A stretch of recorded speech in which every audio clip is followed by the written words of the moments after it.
To change the screen refresh rate in Redmi Note 15 Pro 5G, first of all we'll need to open settings on our device. Next step is to scroll down, and here we want to locate display and brightness.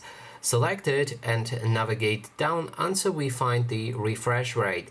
Select that as well, and here you can either go for a default recommended settings, and this will adjust the refresh rate dynamically up to 120 Hz based on the scenarios to balance the performance and power consumption.